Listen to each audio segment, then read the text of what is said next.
Sophie Charlotte Elizabeth Ursinus, formerly known as Sophie Weingarten, was a German serial killer.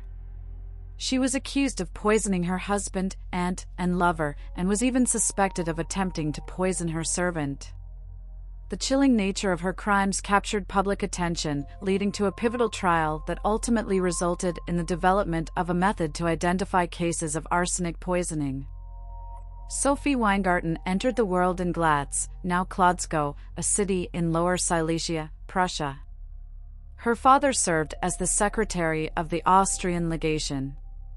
Unfortunately, due to her father's dismissal from his position, Sophie found herself marrying Theodor Ursinus, a much older counselor of the Supreme Court, at the tender age of 19.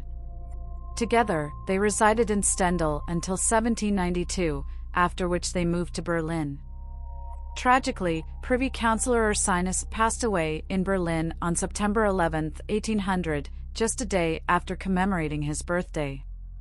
Suspicion arose when it was discovered that Sophie, his wife, had not called for medical assistance despite his deteriorating condition caused by the medicine she had administered to him.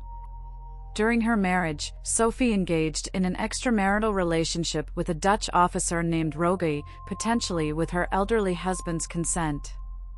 Although Rogi temporarily left Berlin, he eventually returned, only to die 3 years before Sophie's husband.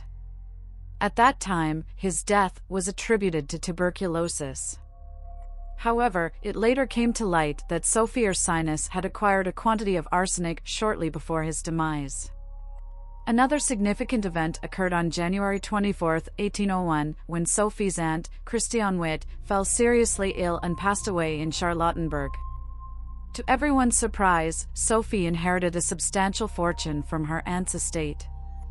Subsequent investigations revealed that Sophie had purchased a large amount of arsenic shortly before her aunt's demise. In late February 1803, Sophie Ursinus's servant, Benjamin Klein, fell ill following a previous dispute with her. She provided him with an emetic and soup, but his condition worsened. Growing suspicious, Benjamin privately had some plums tested by a chemist who confirmed the presence of arsenic in them. Following her arrest, Sophie Ursinus became a prime suspect in the alleged poisoning of her husband. In an attempt to gather evidence, her husband's body was exhumed, and the examination was conducted by chemist Martin Heinrich Klaproth and his assistant, Valentine Rose.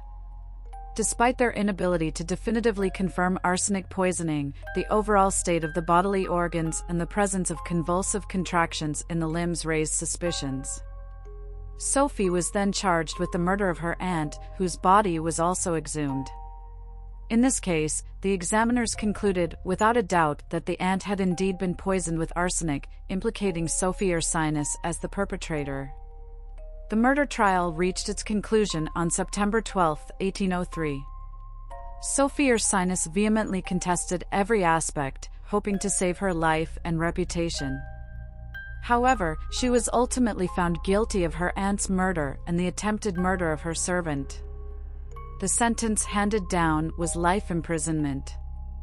Remarkably, while incarcerated in Glatz, Sophie was granted certain comforts, such as hosting parties with guests and wearing fine clothing.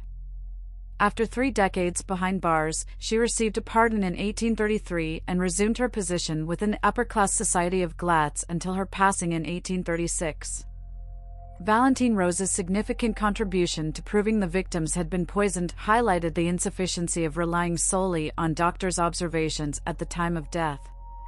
In 1836, chemist James Marsh developed the Marsh test, a highly sensitive method for detecting arsenic, further advancing the field of forensic science.